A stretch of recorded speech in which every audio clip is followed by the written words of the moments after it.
Per tal de conèixer millor la tècnica de l'almadrava, aquest dissabte es va organitzar una visita guiada al poble de l'Almadrava.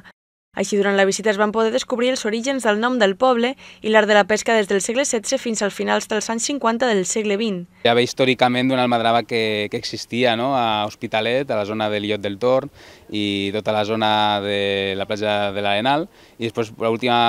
establiment que es va ficar aquesta almadrava, que era itinerant, va ser aquí a la platja de l'Almadrava, que es deia en aquell moment de Cap de Terme, i llavors la intenció d'aquesta visita és que això conèixer aquesta almadrava de Cap de Terme, l'última que va haver-hi, que va estar fins a finals dels anys 60.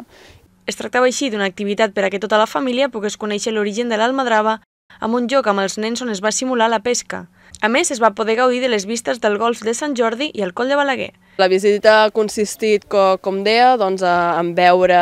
com és la platja, imaginar-nos per què es va triar el Coll de Balaguer com l'indret ideal per dur a terme aquesta tipologia de pesca i també per entendre per què l'Almadrava Hospitalet de l'Infant té una història de gairebé 400 anys, i és perquè realment és un lloc perfecte per les condicions que necessitava una almadrava. I evidentment això ho pots explicar en una sala, però si ho veus in situ, veus aquí la muntanya, veus l'aigua, el clar que és l'aigua, tot aquest escenari, realment és molt més fàcil explicar i que la gent es pugui imaginar